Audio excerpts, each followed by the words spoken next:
Cara memutar sisa uang belanja jadi modal usaha rumahan tanpa pinjam dan tanpa ribet. Sebelumnya pastikan klik tombol subscribe, share, dan like dulu ya, supaya channel ini bisa lebih berkembang, bermanfaat buat lebih banyak teman-teman yang lain. Terima kasih. Yuk kita lanjut deh. Apa kabar ibu semua? Aku mau jujur ya, hidup sebagai ibu itu sering kayak drama harian tanpa jeda iklan. Tiap akhir bulan deg-degan buka dompet sambil berharap isinya nambah sendiri. Padahal yang muncul cuma struk belanja dan doa panjang. Lucunya, hampir tiap belanja selalu ada sisa uang. Sedikit memang, tapi selalu habis tanpa jejak. Entah berubah jadi jajan anak, cemal-cemil sore, atau tiba-tiba lenyap kayak mantan yang gak pamit. Dan kita pun lanjut ngeluh sambil bilang hidup mahal, padahal uangnya lewat depan mata, tapi gak pernah diajak ngobrol serius. Capeknya itu bukan cuma soal uang, tapi rasa gak punya pegangan. Tiap mau beli sesuatu rasanya harus minta izin ke dompet yang makin sensitif. Pengen usaha, tapi takut modal. Pengen nambah penghasilan, tapi ngerasa cuma ibu rumah tangga biasa. Sampai akhirnya kepikiran satu hal yang agak nyentil, kenapa sisa uang belanja ini selalu diperlakukan kayak uang receh nggak penting? Kenapa nggak disuruh kerja aja sekalian? Toh selama ini dia juga nganggur dan numpang lewat. Dan dari situ aku sadar, masalah kita sering bukan karena uangnya kecil, tapi karena kita nunggu uang besar buat mulai. Padahal justru dari sisa uang belanja itulah banyak ibu-ibu belajar muter uang. Belajar jualan, belajar gagal tanpa drama besar. Sambil pelan-pelan ngerasain satu hal yang mahal, rasa percaya diri karena bisa menghasilkan dari tangan sendiri. Walaupun kecil, walaupun pelan, tapi nyata dan gak cuma jadi cerita penghibur pas lagi curhat. Dari situ aku mulai mikir lebih serius, bukan mikir sambil lalu pas lagi nyapu atau masak. Aku mikir, kenapa ya? Sisa uang belanja ini selalu dianggap remeh. Padahal tiap hari aku pegang uang, ngatur uang, tapi ujung-ujungnya nggak pernah punya uang yang benar-benar terasa punyaku sendiri. Rasanya kayak kerja rodi, tapi gajinya nihil. Terus aku sadar, selama ini masalahnya bukan di penghasilan, tapi di cara aku memperlakukan uang kecil. Uang besar selalu kelihatan menarik, tapi uang kecil justru sering bocor tanpa jejak. Beli gorengan satu, jajan dikit. Tahu, habis. Kalau di total sebenarnya lumayan. Cuma karena kecil-kecil jadi nggak kerasa. Dari situ aku coba ganti cara pandang. Aku bilang ke diri sendiri, sisa uang belanja itu bukan uang sisa, tapi uang calon modal. Kedengarannya lebay, tapi efeknya besar di kepala. Karena begitu dikasih nama modal, tangan jadi gatal mau ngabisin. Ada rasa sayang kalau kepake buat hal nggak jelas. Contoh paling gampang, dulu sisa uang belanja sering kepake buat jajan sore. Sekarang aku tahan, aku kumpulin dulu. Begitu terkumpul cukup buat beli bahan kecil-kecil, baru aku beliin. Misalnya beli tepung, gula, atau bahan jajanan yang kalau nggak laku masih bisa dimasak buat rumah. Jadi nggak ada ceritanya uang kebuang sia-sia. Aku juga nggak langsung mikir untung besar. Targetku cuma satu, uang ini muter. Hari ini keluar, besok balik walau nambah sedikit. Kayak jual gorengan, titip ke tetangga, atau bikin camilan kecil buat anak sekolah sekitar. Untungnya mungkin cuma cukup buat beli bahan lagi, tapi rasanya beda banget dibanding habis buat jajan. Yang bikin emosional itu bukan nominalnya, tapi perasaan bisa mulai.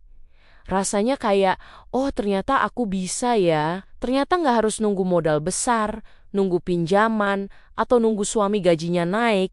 Dari dapur sendiri aja bisa gerak. Tentu nggak selalu mulus. Pernah juga dagangan nggak laku. Pernah bahan sisa. Pernah dihitung-hitung kok kayaknya cuma balik modal. Di situ aku sempat kesel sendiri, sambil bercanda ke diri sendiri, ini usaha apa? Latihan sabar. Tapi justru dari situ aku belajar, usaha itu bukan sulap. Aku jadi belajar nyatet, walau cuma di kertas bekas.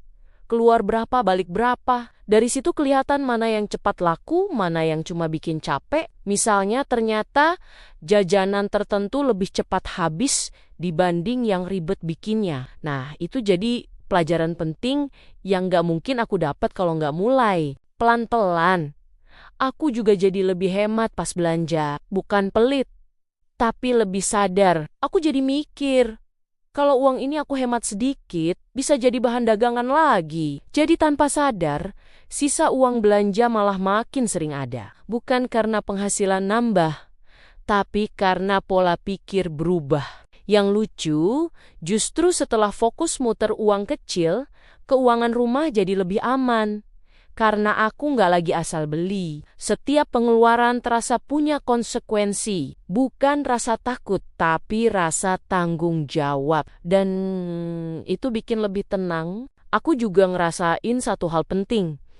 Rasa percaya diri, rasanya beda antara minta uang dan menghasilkan uang. Walau kecil. Ada kebanggaan yang nggak bisa dibeli. Walaupun hasilnya cuma cukup buat bayar listrik atau beli gas. Tapi rasanya aku ikut berkontribusi. Dan yang paling bikin lega, semua ini nggak ganggu keuangan rumah. Karena aku nggak maksa, nggak nekat. Kalau gagal, ya bahan dimasak sendiri.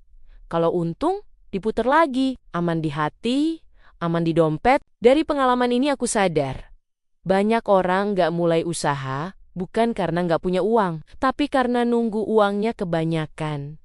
Padahal uang kecil itu justru aman buat belajar. Kalau jatuh, nggak sakit banget, tapi ilmunya kepake seumur hidup. Sekarang setiap kali lihat sisa uang belanja, aku senyum sendiri. Bukan senyum karena kaya, tapi senyum karena tahu uang ini punya potensi. Mau aku diamkan, atau mau aku suruh kerja. Pilihannya ada di tanganku. Kalau kamu sekarang ngerasa relate, ngerasa pengen usaha tapi takut modal. Mungkin bukan modalnya yang kurang, mungkin cuma cara pandangnya yang perlu digeser sedikit. Karena ternyata kadang awal dari perubahan besar itu datang dari keputusan kecil yang kelihatannya sepele. Kadang kita nunggu uang besar dulu baru berani mulai. Padahal uang besarnya lagi sibuk nyasar entah kemana. Sementara sisa uang belanja yang sering kita remehin itu tiap hari nongol depan mata.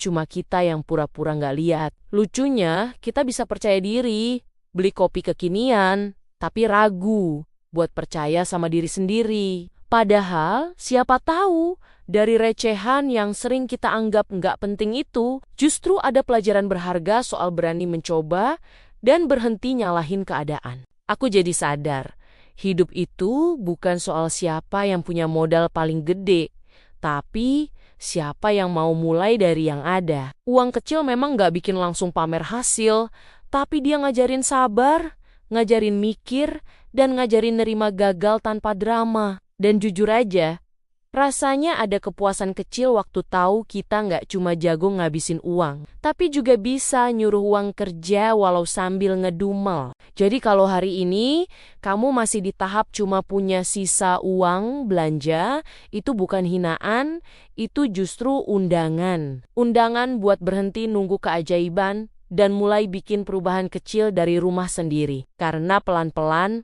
dari langkah yang kelihatannya sepele itu, kepercayaan diri tumbuh, keberanian ikut datang, dan siapa tahu suatu hari kamu senyum sendiri sambil bilang, ternyata dulu aku mulai dari sini. Demikian, terima kasih sudah mendengarkan cerita ini. Sampai ketemu lagi di cerita-cerita berikutnya. Tetap semangat ya ibu-ibu semua.